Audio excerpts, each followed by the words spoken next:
সাবেক রেলমন্ত্রী সুজন 5 দিনের রিমান্ডে, দীপুমণি, পলক, মেনন, ইনু কারাগারে। 3 পার্বত্য জেলায় সব ধরনের যান চলাচল বন্ধ, রাঙামাটিতে 144 ধারা প্রত্যাহার। এবং ভারতে ইলিশ রপ্তানির সিদ্ধান্ত বাণিজ্য মন্ত্রণালয়ের, জানালেন মৎস্য ও প্রাণী সম্পদ উপদেষ্টা।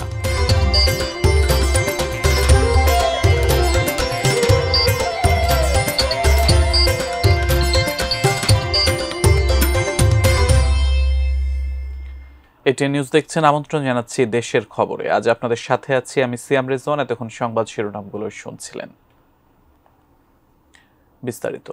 রাজধানীর যাত্রাবাড়ী থানায় হত্যা মামলায় সাবেক রেলমন্ত্রী নুরুল ইসলাম সুজনের 5 দিনের রিমান্ড মঞ্জুর করেছেন আদালত। এছাড়া অন্য হত্যা মামলায় ডাক্তার দীপুমণি, হাসানুল হক ইনু, রাশেদ খান মেনন, জুনায়েদ আহমেদ পলক সহ 7 জনের জামিন আবেদন নামঞ্জুর করে কারাগারে পাঠানো হয়েছে। সকালেই নিরাপত্তার চাদরে ঘিরে ফেলা হয় রাজধানীর চিফ মেট্রোপলিটন ম্যাজিস্ট্রেট আদালত প্রাঙ্গণ। সকাল 8টার পর একে একে 8 আসামিকে তোলা হয় মেট্রোপলিটন ম্যাজিস্ট্রেট সাদ্দাম হোসেনের আদালতে। শুনানি হয় রাজধানীর যাত্রাবাড়ী, আদাবর ও তেজগাঁও থানার 2টি আলাদা হত্যা মামলার।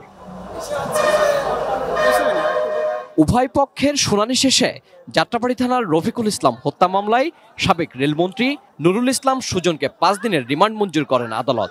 আর তেজগাঁও থানার হত্যা মামলায় সাবেক শিক্ষামন্ত্রী দীপুমণি, আইসিটি প্রতিমন্ত্রী জুনায়েদ আহমেদ পলক, রাশেদ খান মেনন, হাসানুল হক ইনু, সাংবাদিক দম্পতি শাকিল রূপাকে শুনানি শেষে কারাগারে পাঠানোর নির্দেশ দেন বিচারক। বিজ্ঞ আদালতের তদন্তকারী কর্মকর্তা তেজগাঁও থানা মামলা নম্বর 2924, এটি একটি হত্যা মামলা। এই হত্যা মামলায় আজকে আদালতে উপস্থাপিত করেন এবং এই মামলা তাদেরকে সৈন্যরেশ দেখানো হয়। রফিকুল ইসলাম গত 18/7/24 তারিখে যাত্রাবাড়ির মোড়ে তাকে গুলি করে হত্যা করা হয়। এই মামলায়ও তদন্তকারী কর্মকর্তা নুরুল ইসলাম সুজনকে সৈন্যরেশ মঞ্জুর করে এবং তার বিরুদ্ধে 5 দিনের রিমান্ড মঞ্জুর করেন।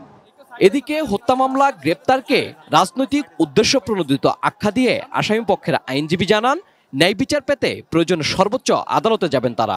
যে মামলায় তাদেরকে সৈন্যরেশ দেখানো হয়েছে, এই মামলার সুনির্দিষ্ট কোনো অভিযোগ নেই। একমাত্র হয়রানি করার উদ্দেশ্যে এবং রাজনৈতিক কারণে এই মামলাগুলোতে আমাদের সৈন্যরেশ করা হচ্ছে। আমরা উচ্চ আদালতে যাব, উচ্চ আদালতে যাওয়ার পরবর্তীতে আমরা সেই সাবমিশনগুলি রাখবো এবং আমরা আশা করি যে উচ্চ আদালতে গেলে আমরা ন্যায় বিচার পাবো। এদিন সাবেক রেলমন্ত্রী নুরুল ইসলাম সুজন ছাড়া অন্য কোনো আসামিকে রিমান্ডে নেওয়ার আবেদন জানায়নি police. Mujahidul Islam, ATN news, Dhaka. পার্বত্য চট্টগ্রামের সংঘাতময় পরিস্থিতির কারণে রাঙামাটি ও খাগড়াছড়িতে চলা 72 ঘণ্টার সড়ক অবরোধ কর্মসূচির দ্বিতীয় দিনে বন্ধ রয়েছে অভ্যন্তরীণ ও দূরপাল্লার রুটে যান চলাচল। দেশের অন্যতম আকর্ষণীয় অবকাশ কেন্দ্র সাজেকে আটকা পড়েছেন প্রায় 1400 পর্যটক। তবে রাঙামাটি শহরে জারি করা 144 ধারা প্রত্যাহার করা হয়েছে। আমাদের প্রতিনিধিদের পাঠানো তথ্য ছবিতে বিস্তারিত দেখুন ডেস্ক রিপোর্টে। অবরোধের দ্বিতীয় দিনে খাগড়াছড়িতে চলছে না কোনো ধরনের যানবাহন। সাজেকে আটকা পড়েছে কয়েকশো পর্যটক। রাঙামাটি শহরে জারি করা 144 ধারা রোববার দুপুরে তুলে নেওয়া হলেও পরিস্থিতি থমথমে। বন্ধ রয়েছে দূরপাল্লার রুটের সব ধরনের যানবাহন ও নৌযান চলাচল। পরিস্থিতি নিয়ন্ত্রণে রাঙামাটিতে অতিরিক্ত আইনশৃঙ্খলা বাহিনীর সদস্য মোতায়েন করা হয়েছে। গাড়ি ঘোড়া নাই, তারপর আমরা আমাদের কাজটা ঠিকমতো করতে পারতেছি না। আমরা বাইক দিয়ে বাড়ামারি খাগড়াছড়ি থেকে এখন অবরোধ দিচ্ছে, অবরোধের জন্য আমরা ঠিকমতো গাড়িটা চালাতে পারতেছি না। তবে বান্দরবানের পরিস্থিতি অনেকটাই স্বাভাবিক। দোকানপাট, ব্যবসা প্রতিষ্ঠান, ব্যাংক, বিমা স্বাভাবিকভাবেই চলছে।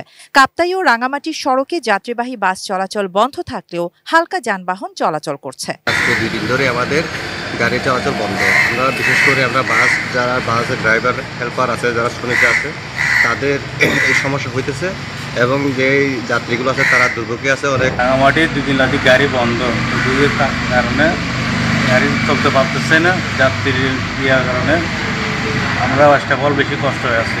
খাগড়াছড়ি ও রাঙামাটিতে সহিংসতার প্রতিবাদে ঢাকায় জুম্মু ছাত্র জনতার সমাবেশ থেকে 72 ঘণ্টার অবরোধের ডাক দেয়া হয়। আঞ্চলিক সংগঠন ইউপিডিএফ অবরোধ কর্মসূচির প্রতি সমর্থন জানিয়েছে। সার্বিক পরিস্থিতিতে সতর্ক রয়েছে আইনশৃঙ্খলা রক্ষাকারী বাহিনী। শাহানা জাহান, ডেস্ক রিপোর্ট, ATN নিউজ। দেশের খবর দেখছেন, বিরতিতে যাচ্ছি, ফিরে অন্যান্য খবরের সাথে আরও যা থাকছে। পাল্টে যাচ্ছে দেশের ভূমি অফিসগুলো।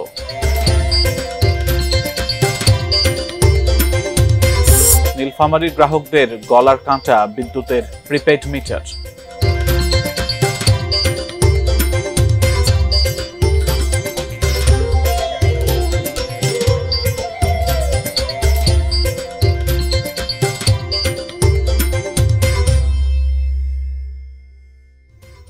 বিরতির পর আমন্ত্রণ, দেশের খবর দেখছেন।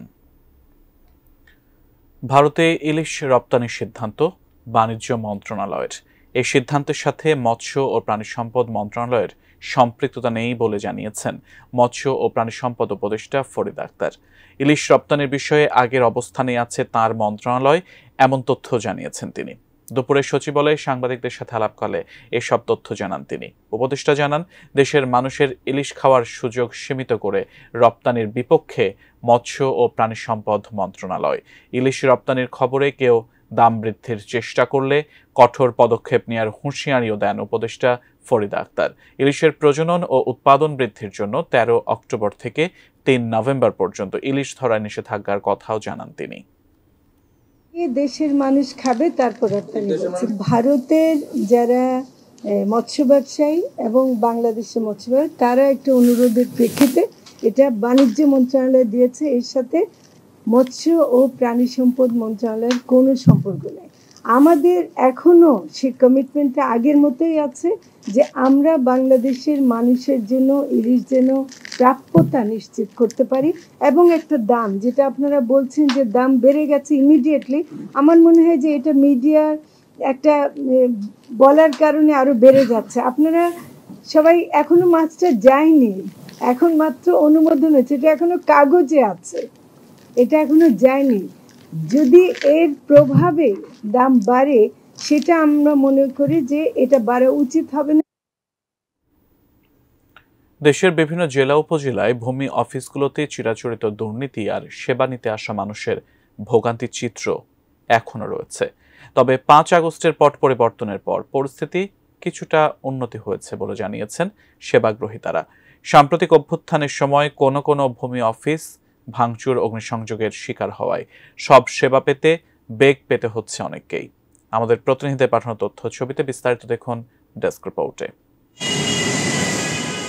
চট্টগ্রাম মহানগরীতে সবচেয়ে বড় ভূমি অফিস চাঁদগাঁওয়ে।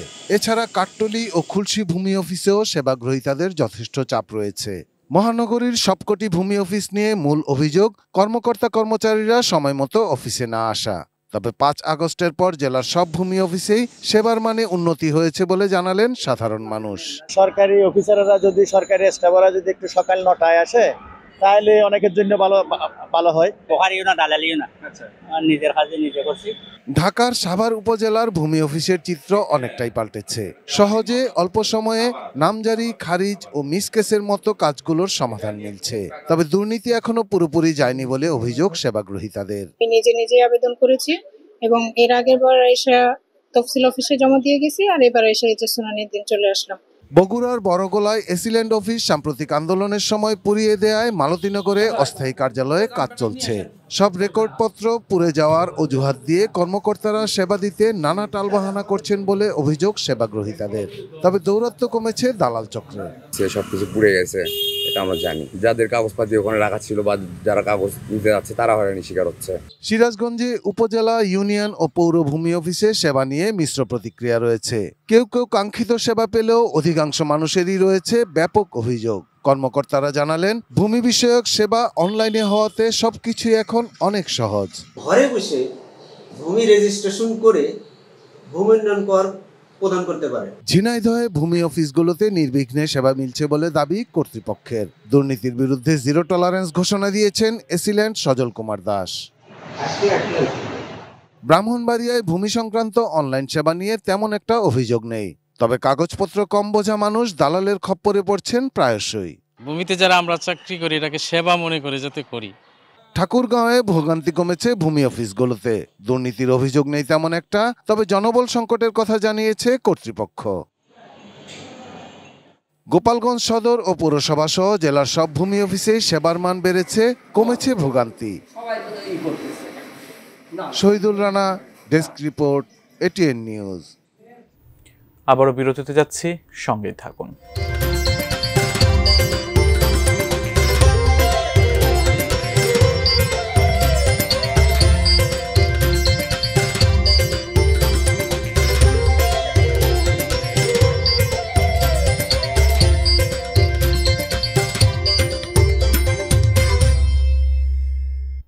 আবারও আমন্ত্রণ, দেখছেন দেশের খবর।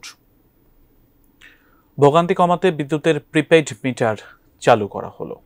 সে মিটারই যেন গলার কাঁটা হয়ে দাঁড়িয়েছে নীলফামারীর নেসকো গ্রাহকদের জন্য। মিটার ভাড়া, ভ্যাট ও ডিমান্ড চার্জের নামে টাকা কেটে নেয় ক্ষুব্ধ মানুষ। হয়রানি থেকে বাঁচতে প্রিপেইড মিটার পরিবর্তনের দাবি জেলাবাসীর। সাদ্দাম আলীর ক্যামেরায় নীলফামারী থেকে মিল্লাদুর রহমান মামুনের রিপোর্ট দেখুন। 2021 সালে নীলফামারীতে প্রিপেইড মিটার চালু করে Northern electricity supply company NESCO. ভোগান্তি কমবে এই আশায় অধিকাংশ গ্রাহক পুরনো মিটার বদলে নেন নতুন এবং আধুনিক সুবিধার এই প্রিপেইড মিটার। এখন বিস্তর অভিযোগ তাদের। বলছেন, মিটার ভাড়া, ভ্যাট ও ডিমান্ড চার্জ সহ নানা অজুহাতে কাটা হচ্ছে বাড়তি টাকা। আমি 500 টাকা রিচার্জ করলাম, অথচ দেখা যাচ্ছে যে আমার মিটারে 300 টাকা দেখাচ্ছে। কিলোওয়াট ভাড়া, বিভিন্ন ভাড়া অনেক বেশি কাটতেছি। অনেক রকম যন্ত্রণা। সেখানে তারা, আমরা যদি এখন 1000 টাকা ঢুকিয়ে দিই মাসের প্রথমে, সেখানে দেখা যায় যে 820 টাকা তারা কাটি। তাহলে আমরা কিভাবে ব্যবসা করব? এই রানিং মাসে এই 18 তারিখে 1000 টাকা ঢুকাইলাম, পরের দিন বাজার গেছি, বাজার করে আসি, দেখতেছি তখন বাজে 12টা, বিদ্যুৎ নাই। আমার প্রতিদিন 1000 গেলে আমার মাসে যাচ্ছে 30,000। আগের মিটারের তুলনায় প্রিপেড মিটারে 2 বা 3 গুণ বিল আসে বলেও অভিযোগ অনেকের। আবার ডিজিটাল মিটারে ফিরতে চাইছেন বিক্ষুব্ধ এসব গ্রাহক। আমি ভাগ করে মিটার লাগাইছি যেন ইউনিট কম আমার আসে, মিটারের বিল কম হয়। সেক্ষেত্রে দেখা যাচ্ছে যে আমার অ্যানালগ মিটারে যে বিল আসতো তার থেকে ডাবল বিল এখন আমাকে পে করতে হবে। বর্তমান নতুন মিটারটা আছে ওটা আমরা এখন নিতে চাচ্ছি না, পরিহার করতে যাচ্ছি। আর যেটা আমাদের আগের মিটারে ফিরে যেতে যাচ্ছি। দেশ যখন পরিবর্তন হয়েছে, মিটারটাও আমরা পরিবর্তন চাই। গ্রাহকদের ভোগান্তি ও অভিযোগ নিয়ে নেসকো কার্যালয়ে গেলে প্রথমে কথা বলতে রাজি হননি নির্বাহী প্রকৌশলী। পরে ঊর্ধ্বতন কর্তৃপক্ষের সাথে কথা বললে মেলে অনুমতি।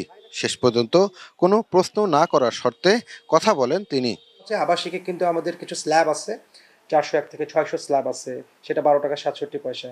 আর 600 ইউনিটের উপরে স্ল্যাবে যদি চলে যান তখন 14 টাকা 61। বিদ্যুৎ ব্যবহার করতে করতে 600 ইউনিটের স্ল্যাবটাকেও পার করে ফেলে 14 টাকায় চলে গেল, তখন তার কাছে স্বাভাবিকভাবে একটা জিনিস প্রতীয়মান হয় যে টাকা ভর্তেই শেষ হয়ে যাচ্ছে, কারণ সে তো হায়ার স্ল্যাবে চলে গেছে। তখন তো তাকে আগের চেয়ে বেশি পরিমাণ টাকা সমপরিমাণ বিদ্যুতের জন্য রিচার্জ করতে হচ্ছে। নীলফামারী নেসকোর অধীনে আবাসিক, বাণিজ্যিক ও শেষ গ্রাহক আছেন প্রায় 42,000। এদের মধ্যে প্রিপেইড গ্রাহক রয়েছেন প্রায় 35,000। মিল্লাদুর রহমান মামুন, এটি নিউজ, নীলফামারী। দখল দূষণে খুলনার মানচিত্র থেকে হারিয়ে যেতে বসেছে অনেক নদী। যেগুলো টিকে আছে সেগুলো ধুঁকছে নাব্য সংকটে। 22 সেপ্টেম্বর বিশ্ব নদী দিবসকে ঘিরে স্থানীয় বা জাতীয় প্রতিষ্ঠানের কার্যক্রমে উঠে আসে দীর্ঘদিনের নদী আগ্রাসন বন্ধের দাবি। খুলনা প্রতিনিধি মোহাম্মদ অসীমের তথ্য ছবিতে বিস্তারিত দেখুন ডেস্ক রিপোর্টে। বিভাগীয় শহর খুলনা ক্রমবর্ধিষ্ণু এক মহানগরী। পাশ দিয়ে বয়ে যাওয়া ভৈরব আর রূপসা নদীর তীরে যেন চলছে দখল দূষণের উৎসব। নদীর খাদেই বাঁশের মাচায় দোকান, ব্যবসা প্রতিষ্ঠান, বসতবাড়ি। কোথাও হয়েছে ময়লার ভাগাড়। নিকট অতীতেও স্রোতস্বিনী, ময়ূর ও লবণচোরা নদী এখন গুনছে মৃত্যুর প্রহর। জেলার ছোট বড় অনেক নদীর চিত্রটা একই রকম। নদী পাড়ের মানুষগুলোর মাঝে তাই নদী হারানোর হতাশা। বহুত বছরের পুরানো নদী, কোনো পয় পরিষ্কার নাই, তারপরে আবর্জনায় ভর্তি, আর কোনো দেখাশোনা নাই। এই নদী ভরাটের ফলে ঘরবাড়িতে পানি ঢুকে যায়, পানি নামে না। দক্ষিণে বঙ্গোপসাগর আর সুন্দরবন নিয়ে জেলা খুলনায় বছর 30 আগেও নদী ছিল 134টি, এখন শুকিয়ে গেছে অন্তত 52টি। এমন তথ্য দিয়েছে বাংলাদেশ পরিবেশ আন্দোলন বাপা। উদ্বেগ আর ক্ষোভ প্রকাশের পাশাপাশি অভিযোগের আঙুল প্রভাবশালী ও রাজনীতি সংশ্লিষ্টদের দিকে। তারা রাজনৈতিক প্রভাব বিস্তার করে, ক্ষমতার প্রভাব বিস্তার করে মূলত এই কাজকে বিঘ্ন ঘটান। রাজনৈতিক প্রভাবমুক্ত যদি করা যায় প্রশাসনকে, তাহলেই সম্ভব নদী রক্ষা করা, জলাশয় রক্ষা করা। মৃতপ্রায় নদীগুলোকে বাঁচিয়ে তোলা আর নাব্য সংকটে থাকা নদীর সচলতা ফিরিয়ে আনা নিয়ে সবসময়ই কাজ চলছে, এমন আশার বাণী কেবল শোনা যায় খুলনা সিটি কর্পোরেশন ও পানি উন্নয়ন বোর্ডের পক্ষ থেকে। ময়ূর নদী রক্ষা করার জন্য শুধু বর্জ্য ব্যবস্থাপনা বিভাগ করছে না, এর সাথে ইঞ্জিনিয়ারিং ডিপার্টমেন্ট, পূর্ত বিভাগ কাজ করছে, স্টেট বিভাগ কাজ করছে। 18 নদী, চিত্রা নদী, ডুমুরিয়ার, ভদ্রা, সালতা, এই নদীগুলো খনন করা হয় এবং আরও কিছু নদী ইতিমধ্যে ভরাট হয়ে গেছে এবং এগুলো খননের জন্য পরিকল্পনা নেওয়া হয়েছে। Shahidul Rana, desk report, ATN news. দেশের খবর ছিল এ পর্যন্ত। এতক্ষণ সাথে থাকার জন্য ধন্যবাদ সবাইকে।